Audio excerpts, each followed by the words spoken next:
अस्सलाम वालेकुम, मैं हूं हुरैन फातिमा और आप देख रहे हैं हिमायती न्यूज HD चैनल। नजर डालते हैं आज की अहम खबरों पर। सांगड़ 1 साला मासूम बच्ची डाया भेल वल्द धमरू भेल खसरा के मर्ज में मुब्तला। तशवीशनाक हालत में सांगड़ सिविल अस्पताल बच्चा वार्ड में दाखिल।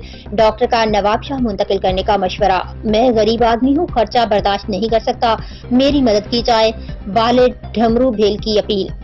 सांगड़ के करीब गांव हयात मकरानी का रिहायशी धमरू भेल की 1 साला मासूम बच्ची डाया भेल जो कि खसरा जैसी मूजी मर्ज में मुब्तला है, नाजुक हालत में सिविल अस्पताल लाया गया।